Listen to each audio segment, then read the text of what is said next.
ኮሪደር ለራስ ህዝብ፣ ለራስ ሀገር፣ ለራስ ዜጋ ያለህን ግምት ያለህን ምልከታ ማሳያ ነው። መቼም የሰው ሀገር ሄደን የሰው ሀገር የማየት እድል ኖሮን ያልቀናን ሰዎች አለን ብዬ አላስብም። መቼ ነው የኛም ሀገር ሳንል ምንቀር አይመስለኝም።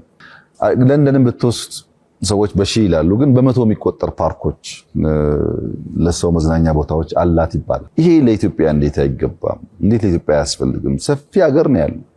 ሲንጋፖር ዛሬ ሲቲ ብሬን ትባላለች። ሳይዙ አጠቃላይ ማክሲመም አጋንኛት ከዚህ ቢሾፍቱ ናት። ከዚህ ቢሾፍቱ የምታክል ሀገር በዓለም ላይ ዕውቅ ከተማ ተብላ ጂዲፒዋ ከኛ 2-3 እጥፍ የሚበልጥ ሆኖ ሀብታም ለዜጎቿ ምቹ የላይፍ ከባቢ የፈጠረች ሀገር ሆና እያየን ሲንጋፖርም ከራቀችብን ዱባይ በአሸዋ ላይ የተሰራ ከተማ ዱባይን ለማየት ሰው ትኬት ቆርጦ ሆቴል ቡክ አድርጎ ምግቡን ሸፍኖ 2 ቀን 3 ቀን ዱባይ ደርሼ የመጣው መከራ አይደል? በፎቶ ምን ሰቃየው እዚህ በየዩቲዩብ የምታየው ፎቶ እኮ ዱባይን አየው እኮ ነው። እዛ የሚያስደስተን ገንዘብ ጊዜ የምናባክንበት ነገር ኢትዮጵያ ላይ ለምንድን ነው የማያስፈልገው? የላይፍ ስታተሳችንን ከፍ የሚያደርግ የሚያሻሽል ነገር ዘመናዊነትን እንድንቀላቀል የሚያደርገን ነገር ስለሆነ